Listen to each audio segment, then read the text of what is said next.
Bonjour à toutes.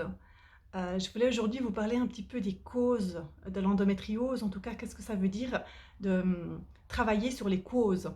Parce que beaucoup de femmes viennent à moi et me demandent en fait ce que ça veut dire quand on a un féminin blessé, par exemple une endométriose, un cancer du sein, du col de l'utérus, différents symptômes divers et variés sur un plan physique mais aussi émotionnel, euh, en lien avec le féminin. Qu'est-ce que ça veut dire d'aller chercher les causes? Comment on fait? Qu'est-ce que ça veut dire plus concrètement?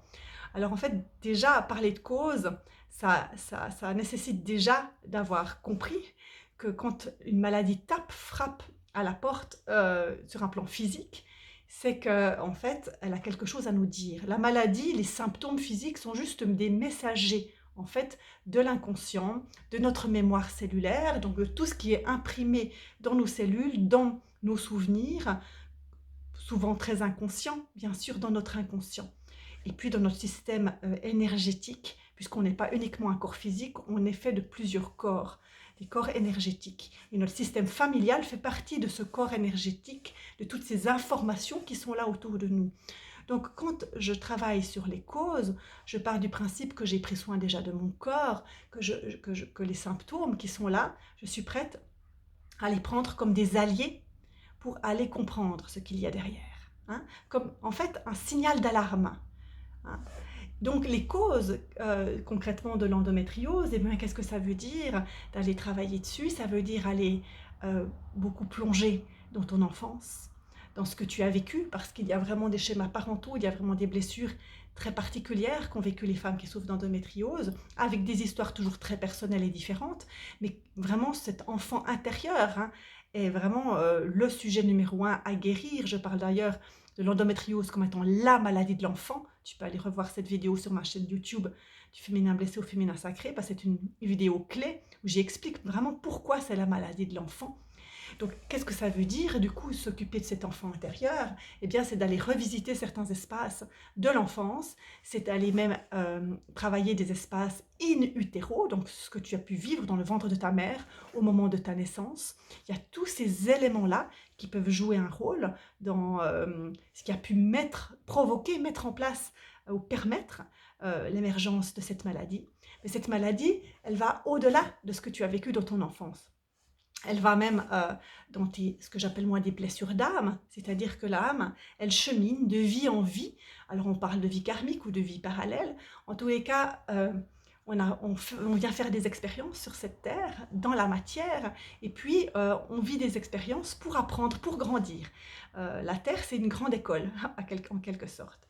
Et quand on revient et qu'on développe une maladie aussi multifactorielle, aussi complexe que l'endo, c'est qu'on a quelque chose à résoudre en termes de maladie du féminin, et d'un féminin blessé en lien avec un masculin blessé. Donc il y a à aller considérer ce que notre âme a besoin de transformer. Donc aller travailler sur les causes, c'est faire un chemin de conscience. C'est vraiment permettre à notre âme, à notre être profond, d'aller évoluer, de grandir, d'aller dépasser certaines choses qu'il est venu apprendre dans cette vie-ci. Donc c'est vraiment dans ce sens-là que la maladie aussi est une opportunité de grandir, au-delà des symptômes physiques, vraiment. Hein. C'est dans ce sens-là que les causes nous permettent de nous dépasser, d'aller dépasser des blessures émotionnelles, mentales, spirituelles, qui dépassent largement les symptômes physiques. Et puis, dans les causes aussi, il y a ce que moi j'appelle le transgénérationnel. Il y a toutes les transmissions que l'on a reçues de nos lignées de femmes, notamment, mais pas que. Alors, nos lignées de femmes, c'est du côté de notre mère, du côté de notre père, il y a des femmes aussi. Je vous rappelle que jusqu'à aujourd'hui, on est encore tous sortis d'un utérus de femmes, nos pères également. Donc il y a des femmes partout dans nos lignées. Et là, sur un plan énergétique, il y a eu des transmissions. Tu peux aller t'intéresser à la psychologie transgénérationnelle. Il y a plein de domaines en fait de thérapeutiques qui se sont intéressés à ces transmissions, constellations familiales, etc.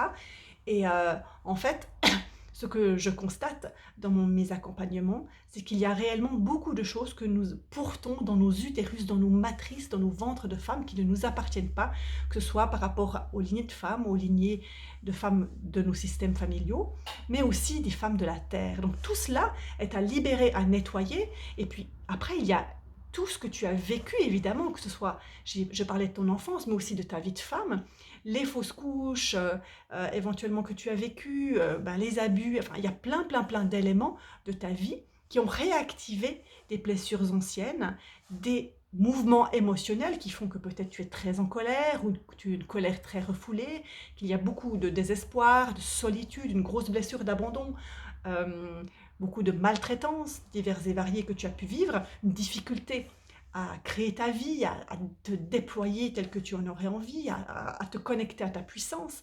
Et tout cela, tu as besoin, si tu veux, d'aller revisiter les causes qui ont enfoui ton potentiel de guérison, ton potentiel d'avancement personnel pour mettre tout ça en place.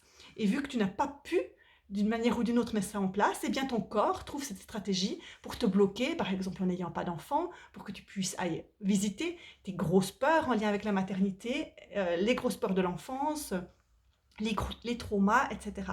Donc c'est vraiment une opportunité, quand on travaille sur les causes, c'est vraiment une opportunité et ça demande vraiment de la compréhension profonde qu'une maladie, on ne peut la guérir qu'en changeant de niveau de conscience. C'est vraiment un chemin de conscience.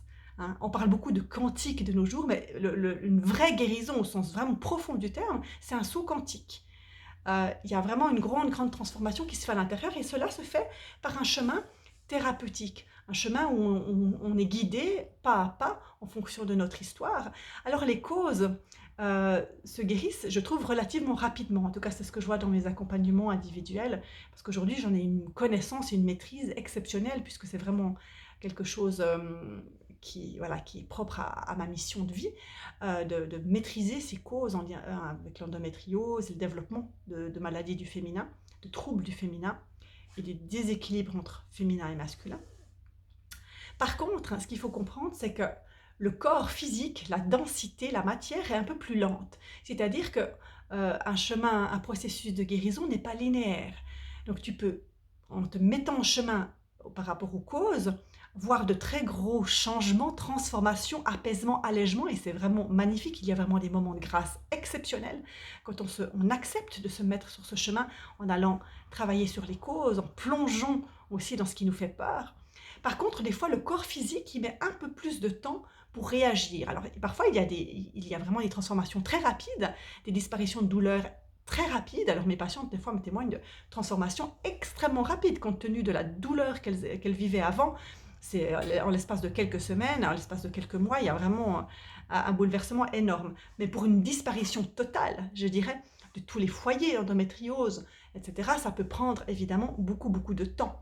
Parce que la matière, la densité, la troisième dimension, comme on dit, elle met du temps à se transformer. C'est pour ça que je dis toujours que c'est très important d'aller évidemment apaiser les symptômes dans un premier temps, parce qu'il ne s'agit pas de vivre une vie de martyr en supportant des douleurs infernales, mais en parallèle, se mettre en chemin pour travailler sur les causes, eh bien, c'est la meilleure façon de grandir, d'évoluer, de devenir la femme qu'on a envie d'être. Et puis, au bout d'un moment, sur le chemin, les blocages se dissipent peu à peu quand on arrête de vouloir contrôler le moment et la façon dont ça doit se faire. Mais le chemin, c'est forcément à un moment donné d'accepter, de prendre responsabilité pour son chemin de guérison, d'accepter qu'il y a des causes derrière la situation qui nous affectent, ce qui ne veut pas dire qu'on est coupable de ce qu'on vit, mais responsable de ce qu'on en fait. Et dans ce sens-là, tu vois, les causes, tout vraiment ce que tu as vécu in utero, dans ton enfance, dans ta fratrie, etc. Et puis par la suite, l'arrivée de tes premières lunes, etc. Tout ça, ce sont des moments clés, il y a plein d'éléments déterminants qu'il est important d'aller creuser. Voilà, j'espère que ça t'a un petit peu donné plus, une vision un peu plus claire de ce que j'entends par traiter les causes. Si tu as des questions, ben, n'hésite pas à m'en poser. Et puis, tu sais que je propose des accompagnements individuels pour cela. Et puis maintenant, il y a le programme en ligne co-créé avec Bertie qui s'appelle l'endométriose, un chemin vers soi, où là aussi, on va s'occuper des causes en plus de s'occuper des symptômes. Voilà. Alors, j'espère que ça t'aura servi à quelque chose. En tous les cas, je te souhaite une bonne suite de chemin. Je te dis namasté. À bientôt.